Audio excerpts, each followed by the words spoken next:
تو نبی پاک صلی اللہ علیہ وسلم عاقل الناس ہیں، ارشد الناس ہیں۔ نبی پاک صلی اللہ علیہ وسلم کا طریقہ ہی وہ عظیم طریقہ ہے، حضور صلی اللہ علیہ وسلم کی سنت جس کے اندر ہزارہا حکمتیں پوشیدہ ہیں، اور نبی پاک صلی اللہ علیہ وسلم نے جس طریقے کا انتخاب فرمایا وہی سب سے بیسٹ اور بہترین طریقہ ہے۔ اگر ہم قرآن پاک کو دیکھتے ہیں تو قرآن پاک نے کئی ایک آیات میں نبی پاک صلی اللہ علیہ وسلم کی سنت کو اور سنت کی عظمت کو ذکر فرمایا۔ جیسے قرآن میں اللہ فرماتا ہے وَمَا آتَاكُمُ الرَّسُولُ فَخُذُوهُ وَمَا نَهَاكُمْ عَنْهُ فَانْتَهُوا، کہ جو یہ عطا کریں نبی پاک صلی اللہ علیہ وسلم وہ لے لو، اور جس سے روکیں اس سے رک جاؤ۔ تو نبی پاک صلی اللہ علیہ وسلم کا عمل مبارک دینا روکنا یہ شریعت ہے، یہ سنت ہے، حضور کا انداز زندگی ہے۔ اور نبی پاک صلی اللہ علیہ وسلم رب کے وہ محبوب ہیں کہ آپ کی زندگی، آپ کی عمر مبارک کی قسم قرآن ذکر فرماتا ہے۔ تو جو رب کا محبوب ہے اس کی ادائیں بھی محبوب ہیں، تو جو ان اداؤں پہ عمل کرتا ہے وہ بھی رب کا محبوب بن جاتا ہے۔ قرآن پاک نے کہا قُلْ إِن كُنْتُمْ تُحِبُّونَ اللَّهَ فَاتَّبِعُونِي يُحْبِبْكُمُ اللَّهُ، اگر تم اللہ سے محبت کا دعویٰ رکھتے ہو تو حضور نے فرمایا میری اتباع کرو، میرے پیچھے چلو، تو اللہ تمہیں اپنا محبوب بنا لے گا۔ تو یہ نبی پاک صلی اللہ علیہ وسلم کا انداز زندگی ہے، اور حضور نے خود اپنی سنت کی وضاحت کس انداز سے فرمائی۔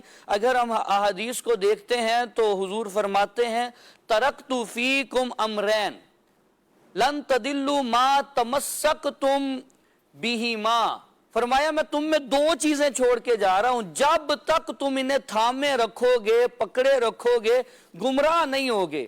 اور اگر ہم گرامر کے حساب سے ترجمہ کریں تو ہرگز گمراہ نہیں ہوگے۔ ایک چیز فرمائی کتاب اللہ، کہ اللہ کی کتاب قرآن پاک، اور دوسری چیز فرمائی وسنت رسولہ، رسول اللہ صلی اللہ علیہ وسلم کی سنت مبارکہ ہے کہ اس کے اوپر بندہ عمل کرے اور اس کو لازم پکڑ لے تو رب کیا اجر دیتا ہے۔ حضور نے فرمایا من تمسک بسنتی عند فساد امتی فلہ اجر مئۃ شہید۔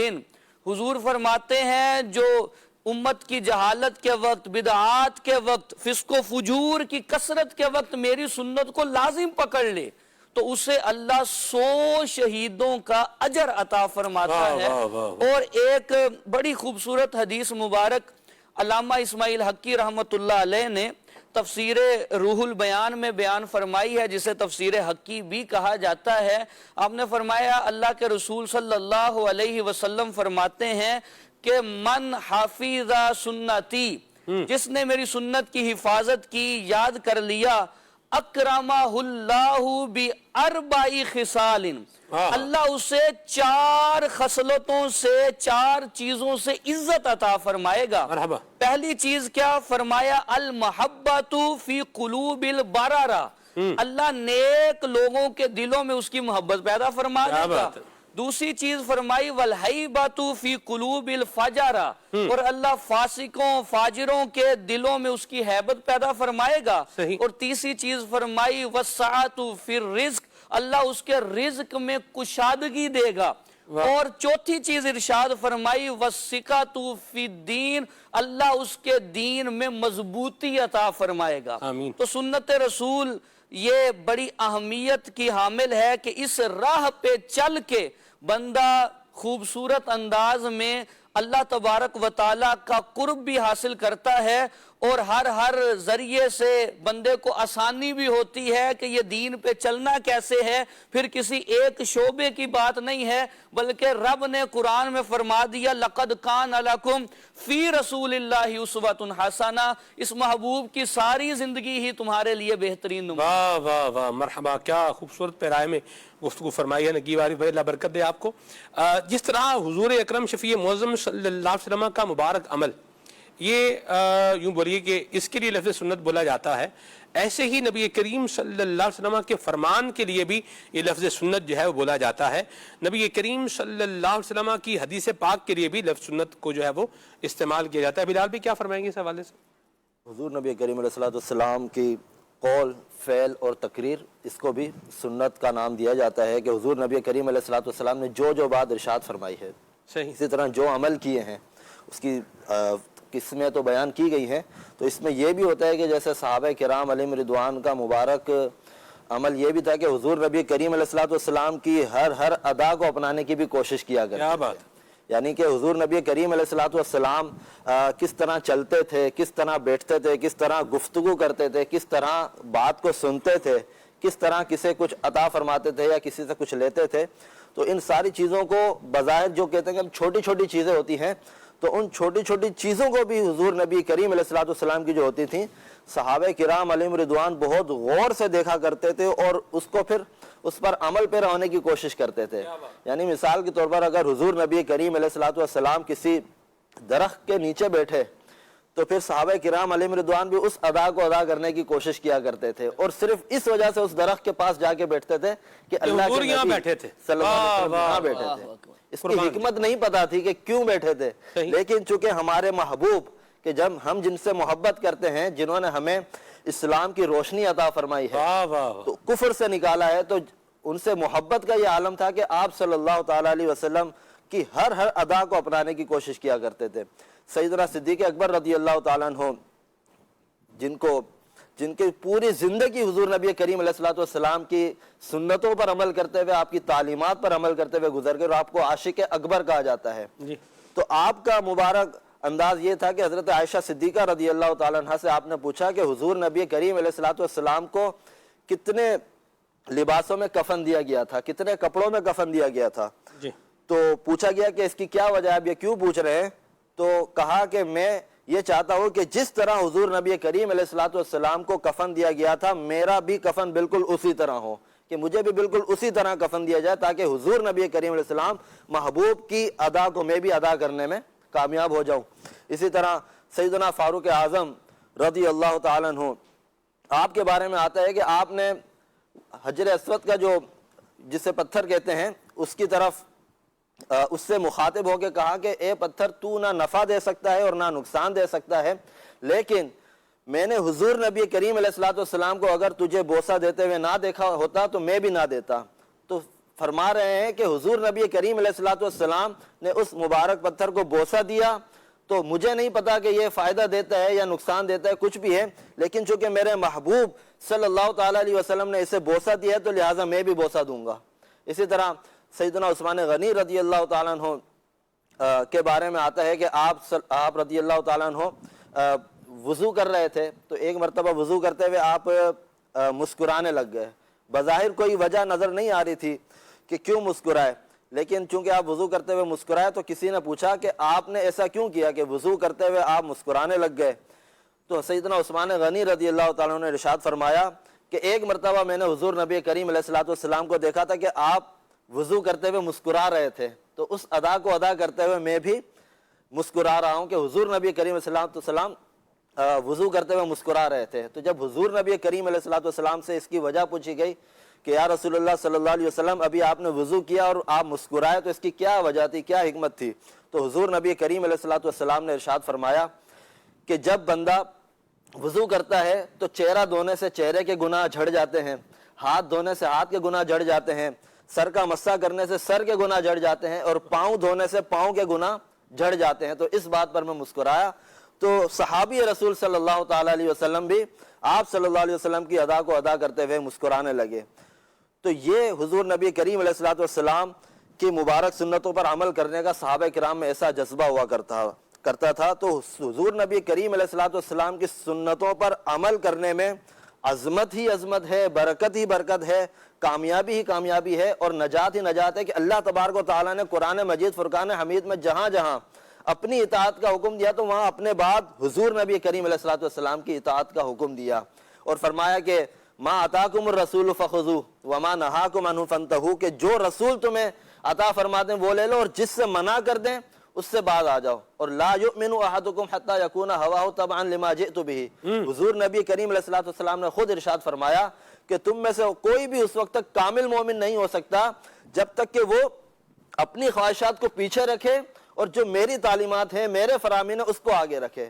تو یہ ساری چیزیں ہمیں اس بات کی طرف اشارہ کرتی ہیں، دلالت کرتی ہیں کہ اگر ہمیں دنیا و آخرت میں کامیاب ہونا ہے، نجات پانی ہے، تو ہمیں اللہ تعالیٰ کے احکامات پر اور اس کے بعد حضور نبی کریم علیہ الصلوۃ والسلام کی تعلیمات پر اور آپ کی سنتوں پر عمل کرنا ہوگا. تو انشاءاللہ اس سے دنیا و آخرت سنور جائے گی.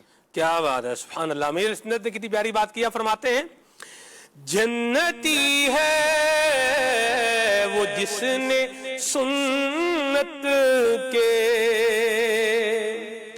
جنتی ہے وہ جس نے سنت کے خود کو سانچے میں ڈھال رکھا ہے، خود کو سانچے میں ڈھال رکھا ہے. اللہ ہمیں ایسا خوش نصیب بنائے. اور جنتی کیسے ہے؟ خود آقا کریم نے فرما رکھا ہے جنت بھی ملے گی، جنت میں حضور کا ساتھ بھی ملے گا. کس کو ملے گا؟ اس کو ملے گا جو نبی کریم صلی اللہ علیہ وسلم کی سنتوں کی پیروی کرنے والا ہوگا. من احب سنتی فقد احبنی ومن احبنی کان معی فی الجنہ. یہ اسی کی ترجمانی ہے. کیا؟ جنتی ہے وہ جس نے سنت کے، جنتی ہے وہ جس نے سنت کے خود کو سانچے میں ڈھال رکھا ہے. لفظ کتنا پیارا ہے. اللہ. ایک ہے سانچے میں ڈالنا اور ایک ہے سانچے میں ڈھالنا. یہ ڈھلائی کرنا یہ الگ معاملہ ہے. جیسے آپ دیکھیں گلاس میں یہ ہے کیا پانی ڈال دینا. جیسے یہ گلاس ہے، اس میں کیا کر رہے ہیں؟ پانی. اسے کیا کہیں گے؟ پانی کیا ہو رہا ہے؟ یہ ڈل رہا ہے. ٹھیک ہے، یہ دیکھیں جیسے دوبارہ دکھا دیں بھائی، یہ تو اسے کہیں گے گلاس میں پانی ڈالنا. صحیح. اور ایک ہوتا ہے کہ چیز کو کسی قالب کے اندر کسی سانچے میں یوں ڈالنا کہ وہ اس میں ڈھل جائے. جیسے مٹی ہے نا، مٹی کو ایک سانچے میں ڈالتے ہیں تو وہ اینٹ بن جاتی ہے. لوہا ہے نا، لوہے کو پگھلا کر ایک خاص یوں بولیے کہ اس میں ڈائی میں ڈالتے ہیں تو وہ لوہا کیا ہوتا ہے؟ وہ اس سانچے کے اندر کیا ہو جاتا ہے؟ ڈھل جاتا ہے. تو اپنے آپ کو سنت کے سانچے میں کیا کرنا ہے؟ ڈھالنا ہے. راشد بھائی، یہ لفظ کی آپ خوبصورتی اور اس کی اہمیت اور اس کی معنویت کو اگر آپ دیکھیں تو کیا میرے سنت نے سبحان اللہ استعمال فرمایا. راشد بھائی میں چاہوں گا آپ اس پر کچھ کلام فرمائیں. بسم اللہ الرحمن الرحیم. سینہ تیری سنت کا مدینہ بنے آقا. واہ واہ واہ. جب انسان کی زندگی کے اندر رسول پاک علیہ الصلوۃ والسلام کی سنتیں آ جاتی ہیں، طریقہ آ جاتا ہے، تو پھر اس کی اداؤں سے، اس کے انداز سے، اس کی گفتار سے رسول پاک علیہ الصلوۃ والسلام کی محبت بھی جھلکتی ہے اور گویا وہ ڈھل جاتا ہے. لوگ اسے دیکھ کر کہتے ہیں یہ رسول پاک علیہ الصلوۃ والسلام کا دیوانہ ہے، یہ رسول پاک علیہ الصلوۃ والسلام سے محبت کرتا ہے. سنتوں کی گویا تشریح اس کے عمل سے نظر آ رہی ہوتی ہے. کیا بات. یہ اسی صورت میں ہوتا ہے کہ جب اسے سنت محبوب صلی اللہ علیہ وسلم کی معرفت ہوتی ہے اور صحابہ کرام علیہم رضوان کی مبارک زندگیوں کو وہ دیکھتا ہے، پڑھتا ہے، تو پھر ان کو اپنا کر اپنی ذات میں نافذ کرتا ہے، تو پھر وہ گویا سنت کے سانچے میں ڈھل جاتا ہے. واہ بھائی واہ. صحابہ کرام میں ایک بات عرض کروں پھر آگے چلتے ہیں. برتن میں چیز ڈلتی ہے اور سانچے میں چیز ڈھلتی ہے. تو سنت سانچا ہے جس میں ہم نے اپنے آپ کو کیا کرنا ہے؟ اس میں ڈھالنا ہے. ٹھیک ہے جی. دیکھیے اس کے بغیر سلمان بھائی مسلمان کے لیے یوں سمجھیے کہ کوئی دوسری راہ ہی نہیں ہے صحیح کہ وہ اپنا طریقہ جو ہے رسول پاک علیہ الصلوۃ والسلام کے طریقے کے مطابق گزارے. جب اس نے کلمہ پڑھا، رسول پاک علیہ الصلوۃ والسلام کا دین قبول کر لیا، اللہ کو ایک مانا، نبی کریم علیہ السلام کو اللہ کا سچا اور آخری نبی مان لیا، تو اب اس کے لیے لازم اور ضروری ہے کہ وہ حضور علیہ الصلوۃ والسلام کے طریقے کے مطابق اپنی زندگی کو گزارے. اب اگر وہ اپنا طریقہ لے کر آئے گا تو اس کا طریقہ ہرگز قبول نہیں کیا جائے گا. یہاں تک کہ اگر اللہ کی عبادت بھی کرنی ہے تو وہ عبادت بھی تبھی قبول ہوگی جب رسول پاک علیہ السلام کے طریقے کے مطابق کی جائے گی. نماز اللہ کی عبادت ہے. نماز کا کیا مطلب ہے کہ بندہ نیت کرتا ہے اللہ کی عبادت کی, تکبیر کہتا ہے, ہاتھ باندھتا ہے, سجدہ کرتا ہے, رکوع کرتا ہے, جو ایک انداز ہے. اب اگر کوئی کہ اللہ کی عبادت ہی کرنی ہے تو سب سے پہلے میں رکوع ہی کر لیتا ہوں, رکوع سے ہی نماز کا آغاز کرتا ہوں, تو کیا اس کی نماز قبول ہوگی؟ سجدہ دیکھیں کتنی اہم عبادت ہے بھائی. سجدہ تو دیکھیں بندہ اللہ پاک کی جو بولے اس کے قرب میں ہوتا ہے جب وہ کیا کرتا ہے, سب سے زیادہ اللہ کے قریب بندہ ہوتا ہے. رحمتوں کا زیادہ یوں سمجھیے کہ اس وقت اس پر برستی ہیں. تو یہیں سے شروع کر لے, یہیں سے اگر کوئی شروع کر لے تو ہرگز اس کی نماز قبول نہیں ہوگی. رسول پاک علیہ السلام نے اپنے صحابہ کرام کو کیا تعلیم ارشاد فرمائی؟ فرمایا صلو کما رأیتمونی اصلی. کیا بات ہے, مرحبا. میرے صحابہ نماز ایسے پڑھو جیسے مجھے پڑھتے ہوئے دیکھتے ہو. تو پتہ چلا عبادت بھی قبول وہی ہے جو محبوب علیہ السلام کے طریقے کے مطابق کی جائے. رسول پاک علیہ السلام کا جو مبارک عمل ہے, رسول پاک علیہ السلام کا جو مبارک فرمان ہے, رسول کریم علیہ السلام کے سامنے کچھ کام کیا گیا, آقا کریم علیہ السلام نے خاموشی اختیار فرمائی, یہ وہ چیزیں ہیں جسے سنت کا درجہ دیا جاتا ہے.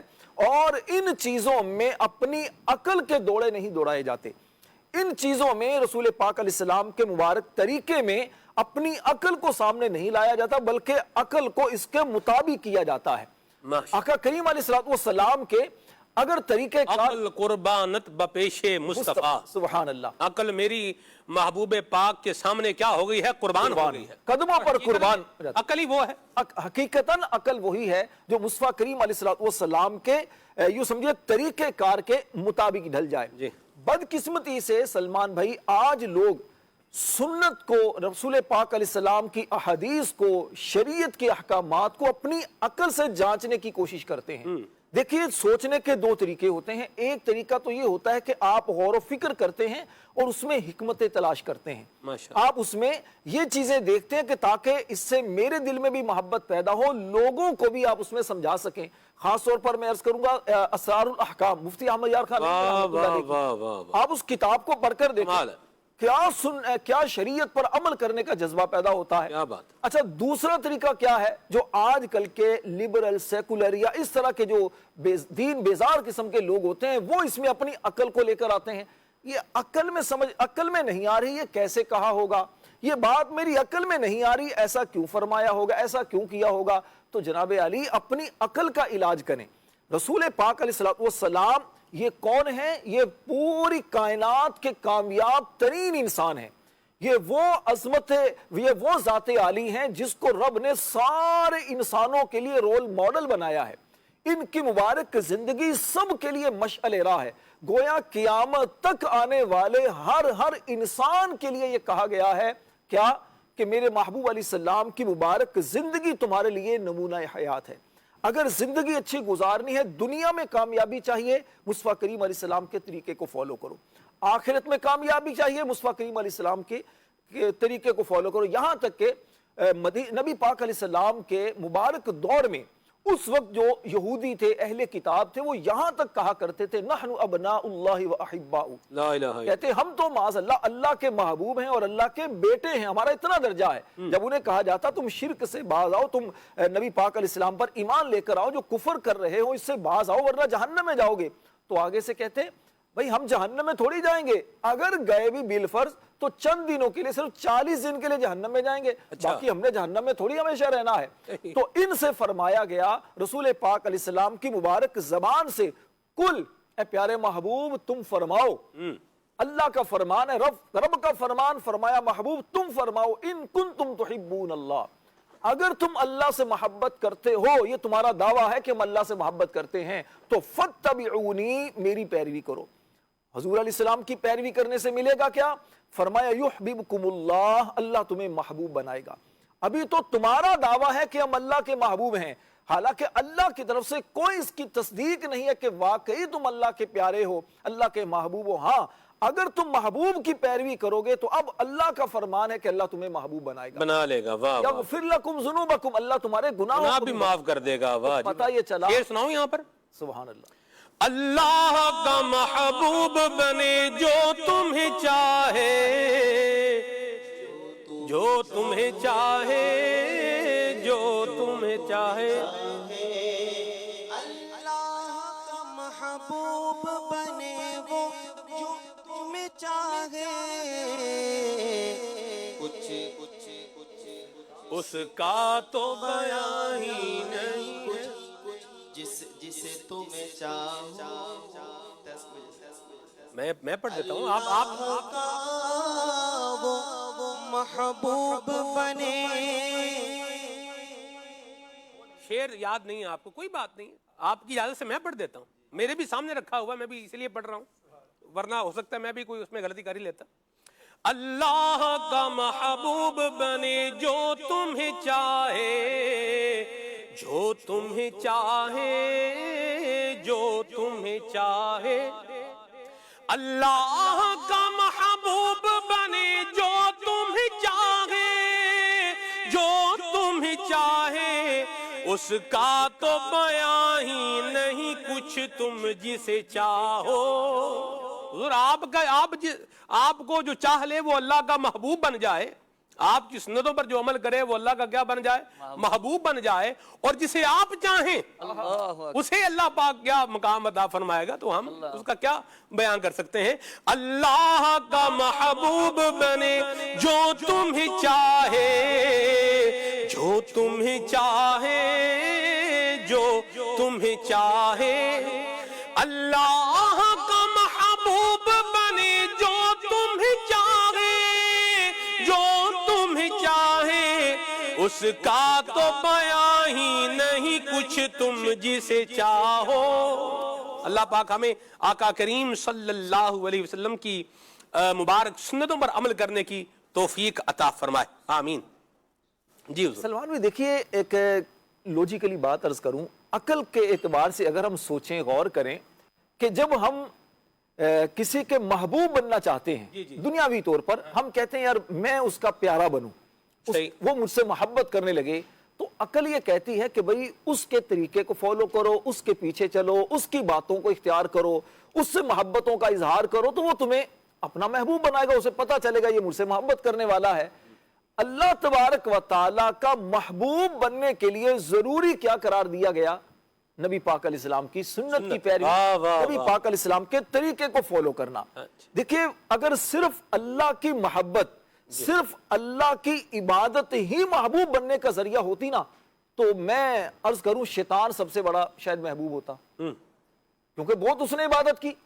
اگر اللہ کی عبادت ہی محبوبیت کا ذریعہ ہوتی تو بڑے بڑے کئی ایسے گزرے لوگ کہ جو صرف عبادت کرتے تھے، صرف اللہ کو مانتے تھے، لیکن وہ ایمان والے بھی نہ ہو سکے۔ قرآن پاک اگر پڑھتے ہیں، جو بندہ صرف رب پر ایمان رکھتا ہے، قیامت پر ایمان رکھتا ہے، لیکن نبی کریم علیہ السلام پر ایمان نہیں رکھتا، آپ سے محبت نہیں کرتا، رب کا قرآن کیا فرماتا ہے؟ وہ ایمان والا ہی نہیں ہے۔ اللہ فرماتا ہے وَمِنَ النَّاسِ مَن يَقُولُ آمَنَّا بِاللَّهِ وَبِالْيَوْمِ الْآخِرِ وَمَا هُمْ بِمُؤْمِنِينَ۔ فرمائے لوگوں میں سے کچھ وہ ہیں جو کہتے ہیں ہم اللہ پر ایمان رکھتے ہیں، ہم آخرت کے دن پر ایمان رکھتے ہیں، لیکن وہ ایمان والے نہیں۔ وجہ کیا ہے؟ وہ مصطفیٰ کریم علیہ السلام کو نہیں مانتے، مصطفیٰ کریم علیہ السلام کے بتائے ہوئے طریقے کو فالو نہیں کرتے۔ نتیجہ کیا ہے؟ وہ ایمان والے ہی نہیں ہے۔ پتہ چلا صرف اللہ کی محبت، اللہ کی عبادت ہی مومن ہونے کے لیے کافی نہیں ہے، مصطفیٰ کریم علیہ السلام کی محبت اور آپ کی اتباع بھی ضروری ہے۔ اللہ کے پیاروں کی اطاعت، اللہ کے پیاروں کی محبت، یہ اللہ کا محبوب بناتی ہے، اور در حقیقت رسول پاک علیہ السلام کی اطاعت یہ اللہ ہی کی اطاعت ہے، کیونکہ رب فرماتا ہے مَن یُطِعِ الرَّسُولَ فَقَدْ أَطَاعَ اللَّهَ، جو رسول کی اطاعت کرتا ہے در حقیقت وہ اللہ کی اطاعت کرتا ہے۔ کیوں؟ کیونکہ رسول پاک علیہ السلام کا مبارک طریقہ، آپ کا مبارک زندگی گزارنے کا انداز، جو آپ کے فرامین یہ کیا ہیں؟ یہ وہی ہیں جو رب کی طرف سے آپ کو سکھائے گئے ہیں، جو رب کی طرف سے آپ کو تعلیم فرمائے گئے ہیں۔ تو جو ان چیزوں پر عمل کرے گا وہ در حقیقت اللہ کی اطاعت کر رہا ہے، اور انشاءاللہ وہ رب کا محبوب بنتا ہے۔ سبحان اللہ۔ میں سینہ تیری سنت کا مدینہ بنے